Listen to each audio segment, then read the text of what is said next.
Food is our basic NEET.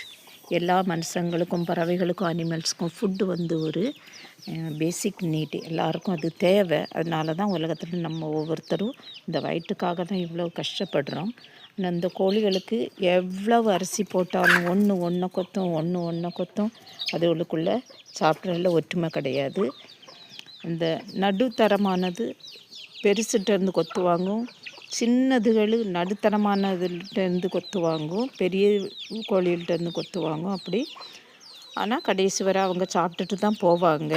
கொத்தி போட்டு விரட்டி நம்ம ஹியூமன் பீயிங்ஸ்க்கு நமக்கு கடவுளில் வந்து சம்பாதிக்கிறதுக்கு அறிவை தந்திருக்கிறாரு. ஆனால் வந்து நிறைய மனுஷர்கள் மற்றவங்களுக்கு தர்மம் செய்வாங்க. சிலவங்க வந்து மற்றவங்க எதுக்கு சாப்பிட்ணும், தூர போடு குப்பை தொட்டியில் போடுவாங்க. சென்னையில் நான் பார்த்துருக்கேன். எவ்வளவோ பெரிய ஹோட்டலில் இருந்தும் பெரிய பணக்கார வீடுகளில் இருந்தும் குப்பை தொட்டியில் போடுவாங்க. அதை ஏதாவது டிஸ்போசபிள் கண்டெய்னரில் அந்த தொட்டிக்கு வெளியே வச்சா எத்தனையோ பாவங்கள் எடுத்து சாப்பிட்டு உயிர் வாழும்.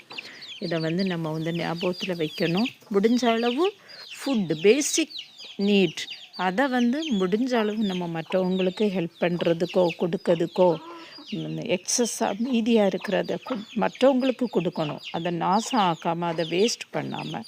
அப்போ தான் நம்ம ஹியூமன் சர்வீஸ் பண்ணுறோம்.